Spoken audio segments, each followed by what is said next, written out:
할렐루야, 사랑 축복합니다. 2021년 10월 19일 화요일 새벽기도 오신 여러분들을 주님의 이름으로 사랑을 축복합니다. 우리 기도하고 새벽 시간 거룩하게 구별해서 하나님께 올려드렸으면 좋겠습니다. 기도하겠습니다. 여호와께 감사하라. 그는 선하시며 그 인자하심이 영원하미로다. 신들 중에 뛰어난 하나님께 감사하라. 그 인자하심이 영원하미로다. 아멘. 인자가 많으신 하나님, 오늘도 주님께 달려나가는 사랑하는 약대교회 모든 성도들 한 분 한 분을 받아주시옵소서. 그들의 영혼을 축복하시고 그들의 가정을 축복하시고 그들의 자녀들을 축복하여 주시옵소서. 그래서 하나님의 복을 받아 누리고 하나님의 인자하심을 통해서 축복을 삶을 누리는 사랑하는 모든 약대교회의 성도들 될 수 있도록 은혜 더하여 주시옵소서. 감사드리며 거룩하신 예수님의 이름으로 간절히 기도합니다. 아멘. 할렐루야, 하나님 축복합니다. 새벽을 기울이신 성도님들에게 하나님의 은혜와 은총이 더하시기를 주님의 이름으로 간절히 축원합니다. 오늘은 출애굽기 34장 1절부터 17절 말씀으로 여러분과 함께 은혜를 나누고자 합니다. 여러분, 우리나라 기업 중에 세계 초인류 기업이 있습니다. 우리나라에서는 독보적이고요. 세계에서도 초인류 기업, 떠오르는 기업이 있으시죠? 동남아에 가보면 어렵지 않게 볼 수 있는 광고판이 있습니다. 더 확신하시죠? 바로 삼성전자입니다. 삼성그룹이죠. 삼성전자가 처음부터 초인류 기업이었을까? 그렇지 않습니다. 역사를 찾아보니까 그렇지 않았고요. 최근에 들어서 초인류 기업으로 변경됐죠. 언제냐면 삼성의 그룹의 운명을 바꾸었다라고 하는 1993년 이건희 회장의 프랑크푸르트 선언이 있습니다. 뭐라고 말하냐면 이렇게 얘기합니다. 마누라와 자식 빼고 다 바꿔라.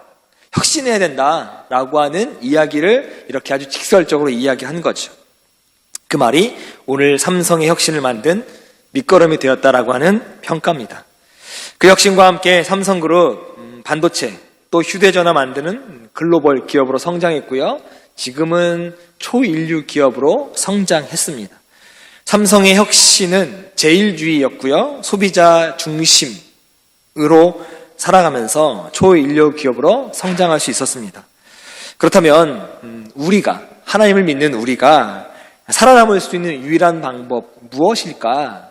바로 하나님 우선주의, 하나님 제일주의로 살아가는 것이라고 이야기할 수 있습니다. 26절을 보면 하나님께서 이스라엘 백성들에게 그들의 토지 소산에 처음 익은 것을 가져다가 하나님의 전에 드리라, 그러니까 하나님의 성전에 드려라 라고 말씀하십니다. 여기서 처음 익은 열매를 하나님께 드린다라고 하는 건 그들이 자신이 얻은 그 소득 중에 가장 좋은 것, 가장 귀한 것, 이걸 따로 구별해서 하나님께 드리라고 하는 말입니다. 즉 우선주의로 하나님을 선택해라 라고 하는 말과 동일하죠.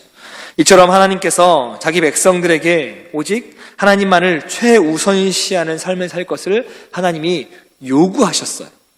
우리가 그렇게 살겠다라고 결단한 게 아니라 바로 하나님이 그렇게 살았으면 좋겠다. 나의 백성들은 나를, 하나님을 최우선으로 두고 살았으면 좋겠다라고 하나님이 먼저 요구하셨다는 겁니다. 왜냐하면 하나님께서 자기 백성들의 우리의 창조주이고요. 또한 주권자로 하나님이 우리의 주인 되시기 때문이죠. 그러므로 우리들은 하나님의 백성으로서 다른 어떤 존재보다도 하나님을 사랑해야 되고요. 경외해야 하고 하나님만 의지해야 하는 줄 믿습니다. 만약 성도가 하나님보다 다른 것을 더욱 중히 여기고 기위 여기고 사랑한다면 하나님께서 그들의 주인, 주관자 되심을 인정하지 않는 것이고 결과적으로 우리 스스로가 하나님을 부인하는 결과를 가져오게 되는 것입니다. 하나님 제일주의로 살아가지 않는 자는 결코 하나님의 백성이라고 말할 수 없습니다. 단지 그건 자신이 섬기고 있는 여러 우상들 중 하나님을 섬기는 우상 숭배에 불과한 것뿐이죠. 생각해 보시기 바랍니다. 하나님은 천지 만물을 창조하시고 주관하시고 자신의 구원자라고 생각하는 자가 어떻게 그 하나님을 가장 사랑하지 않을 수 있겠습니까? 또 하나님을 가장 사랑하는 자가 어떻게 하나님을 자신의 모든 삶의 중심에 두지 않을 수 있겠습니까? 만약 우리가 진정으로 하나님을 우리의 하나님으로 인정하고 그 은혜에 감사하는 사람이라면, 그 삶이라면 우리는 결코 그 누구의 강요에 못 이겨서 예배하고 하나님을 사랑하고 하나님께 찬양하고 영광 돌리는 게 아니라 우리 마음에서 우러나서 오직 하나님만 의지하고 사랑하고 경배하고 경외하는 마음으로 하나님을 위해서 살아가야 되겠다라고 결심하게 되는 거죠. 27절과 28절 보면 모세가 40일 동안 아무것도 먹지 않고 하나님과 대면해서 십계명 받는 일에 매달립니다. 모세가 십계명 받는 일에 자신의 생명을 걸었습니다. 40일 동안 먹지 않았다는 거예요. 자신의 생명을 걸었습니다. 얼마나 간절했는지를 보여주고 있죠. 바로 나의 삶의 중심은 내가 아니다, 나의 삶의 중심은 하나님이다라고 하는 하나님 제일주의를 아주 잘 보여주고 있는 장면입니다. 하나님 제일주의로 살아가면 삶에서 여러분 성공할 수밖에 없습니다. 또 삶의 성공 비결은 하나님의 법에 순종하는 거죠. 하나님을 제일 우선주의로 살아가니 하나님이 나에게 주신 그 말씀을 따라 살지 않을 수가 없습니다. 그걸 우린 순종이라고 이야기하죠. 23절과 24절 말씀을 보면 하나님께서 이스라엘 백성에게 모든 남자는 매년 3번씩 하나님 앞에 보이라고 명하시면서 그때 이방 민족이 이스라엘 땅을 탐내어 엿보지 못하겠다고 약속하셨어요. 여기 매년 3번씩 하나님 앞에 보이라고 하는 그 이스라엘 백성들의 절기가 있었는데, 우리 한번 예전에 담임 목사님 설교 최근에 들었죠? 무교절, 맥주절, 수장절입니다. 이 3개의 절기 때는 모든 성인 남자들은 모여야 됩니다. 성전에 모여야 됩니다. 그러면 모든 성인된 남자들이 성전에 모이면 무슨 일이 벌어지죠? 군사적으로 약해질 수밖에 없습니다. 이걸 하나님이 약속하신 거예요. 나에게 나와라. 그러면 나머지 모든 것들은 지켜주겠다라고 이야기하시는 겁니다. 원래 우리가 이상적으로 생각하면 총을 다 내려놓고 성전에 와서 기도하면 다른 민족이 들어와서 이 땅을 점령하기가 쉽잖아요. 심지어 속수무책으로 당할 수밖에 없는 상황입니다. 그런데 하나님은 속수무책으로 아니라 아주 강력하게 하나님의 힘으로 지켜주겠다라고 약속하신 겁니다. 이걸 믿고 나아오라. 내 말에 순종해라. 너희에겐 아무 일이 벌어지지 않는다. 하나님이 약속하십니다. 초자연적인 역사로 이스라엘 땅을 지켜주시겠다고 약속하시고, 그래서 이스라엘 백성들은 그 절기에 모여서 하나님을 예배하고 하나님을 기념하고 하나님을 기억하면서 하나님의 백성으로 살아가기로 결심하는 일이 벌어지는 거죠. 그런데 이러한 하나님의 약속은 단지 절기 때에만 국한되어지는 것이 아닙니다. 이스라엘 백성들이 하나님의 법을 지키면 그들의 모든 삶을 보호해 주시겠다라고 하는 것, 이때뿐이 아니라는 거예요. 하나님의 약속이 이때뿐이 아니라는 겁니다. 하나님만 믿으면 뭐든 지키시고 인도하시고 함께 하시고 보호하시겠다라고 하는 하나님의 약속이 성경에 많이 나와 있습니다. 그러므로 우리가 이스라엘 백성은 오직 하나님의 법을 철저히 지키는 것만이 자신들의 삶을 행복으로 이끄는, 성공으로 이끄는 유일한 비결이었던 거죠. 이와 마찬가지로 하나님께서는 영적 이스라엘인 우리가 하나님의 법에 순종하기만 하면 우리의 모든 삶을 지키시고 보호하시고 형통케 또한 풍성케 하신다, 분명히 약속하신 줄 믿습니다. 그러나 반대로 하나님 말씀에 순종하지 않는 삶을 산다면 우리가 하나님보다 더 세상을 사랑하고 스스로 우리의 것을 지키려고 노력하면, 하나님의 법을 어긴다면 하나님께서 우리의 소유까지도 대적에게 빼앗기도록 만드실 겁니다. 우리가 하나님의 법을 어기게 되는 경우 대부분 우리의 행복과 하나님의 법이 배치될 때가 굉장히 많습니다. 내가 생각하는 행복과 하나님의 율법의 행복이 배치될 때가 있는 거죠. 무엇을 선택하셔야 됩니까? 우리가 인간의 눈에 보기에 어떠하든지 하나님의 법에 대한 순종과 우리의 행복 또 성공 반드시 일치된다라고 하는 사실 여러분 꼭 기억하시길 바랍니다.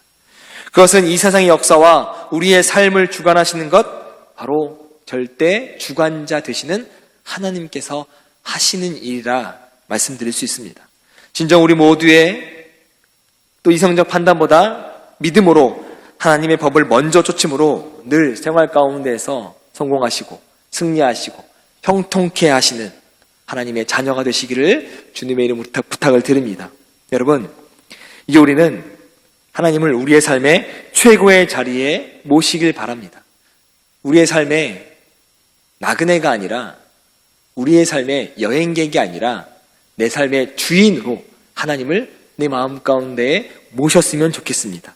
오직 하나님께서 우리의 모든 선택의 결정권자가 되게 해드리고, 그리고 우리는 하나님의 뜻을 따라서 하나님만 의지하며 살아가겠노라고 결심하는 삶을 우리 모두가 살아가시길 바랍니다. 그럴 때 하나님께서 우리의 삶을 가장 안전하고 가장 형통하게, 풍성하게, 승리하게끔 풍요롭게 인도하실 줄 믿습니다. 그리고 마침내 영원한 안식처가 되어지는 천국의 보좌가 바로 우리를 위해 준비되어지는 줄 믿습니다.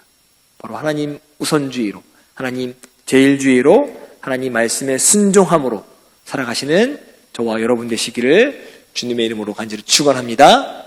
기도하겠습니다. 하나님, 우리가 하나님을 최고로 생각하며 살아갈 수 있도록 인도하여 주시옵소서. 말뿐 아니라 생각뿐 아니라 행동까지도 하나님을 나의 주인으로 고백하며 살아가는 저희들 모든 삶 될 수 있도록 은혜 더하여 주시옵소서. 하나님, 우리 모든 결정권을 내가 결정하는 것이 아니라, 내가 살아왔던 경험으로 결정하는 것이 아니라, 내가 배웠던 지식으로 지혜로 결정하는 것이 아니라 믿음으로 하나님께 내어드리고 하나님이 결정하시는 대로 따라 순종하는 삶을 살게 도와 주시옵소서.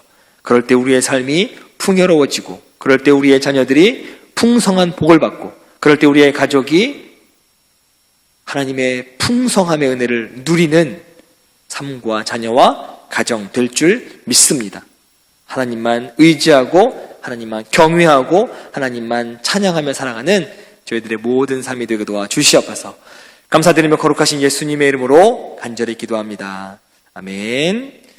네, 지금부터 출애굽기 34장 1절부터 17절 안으로 들어가셔서 하나님의 은혜를 깊이 경험하시길 바랍니다. 여호와께서 모세에게 이르시되 너는 돌판 둘을 처음 것과 같이 다듬어 만들라. 네가 깨뜨린 처음 판에 있던 말을 내가 그 판에 쓰리니 아침까지 준비하고 아침에 시내산에 올라와 산 꼭대기에서 내게 보이되 아무도 너와 함께 오르지 말며 온 산에 아무도 나타나지 못하게 하고 양과 소도 산 앞에서 먹지 못하게 하라. 모세가 돌판 둘을 처음 것과 같이 깎아 만들고 아침에 일찍이 일어나 그 두 돌판을 손에 들고 여호와의 명령대로 시내산에 올라가니 여호와께서 구름 가운데에 강림하사 그와 함께 거기 서서 여호와의 이름을 선포하실세 여호와께서 그의 앞으로 지나시며 선포하시되 여호와라, 여호와라, 자비롭고 은혜롭고 노하기를 더디하고 인자와 진실이 많은 하나님이라. 인자를 천대까지 베풀며 악과 과실과 죄를 용서하리라. 그러나 벌을 면제하지는 아니하고 아버지의 악행을 자손 3, 4대까지 보응하리라. 모세가 급히 땅에 엎드려 경배하며 이르되 주여, 내가 주께 은총을 입었거든 원하건대 주는 우리와 동행하옵소서. 이는 목이 뻣뻣한 백성이니이다.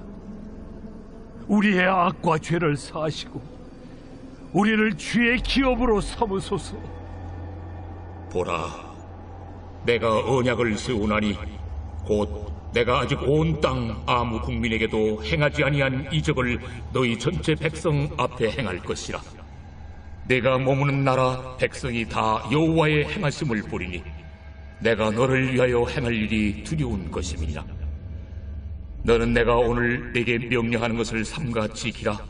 보라, 내가 네 앞에서 아모리 사람과 가나안 사람과 헷 사람과 브릿 사람과 히 사람과 여부 사람을 쫓아내리니 너는 스스로 삼가 네가 들어가는 땅의 주민과 언약을 세우지 말라. 그것이 너희에게 올무가 될까 하노라. 너희는 도리어 그들의 제단들을 헐고 그들의 주상을 깨뜨리고 그들의 아세라상을 찍을지어다. 너는 다른 신에게 절하지 말라. 여호와는 질투라 이름하는 질투의 하나님이니라. 너는 삶과 그 땅의 주민과 언약을 세우지 말지니 이는 그들이 모든 신을 음란하게 섬기며 그들의 신들에게 제물을 드리고 너를 청하면 네가 그 제물을 먹을까 함이며 또 네가 그들의 딸들을 네 아들들의 아내로 삼음으로 그들의 딸들이 그들의 신들을 음란하게 섬기며 네 아들에게 그들의 신들을 음란하게 섬기게 할까 함이니라. 너는 신상들을 부어 만들지 말지니라.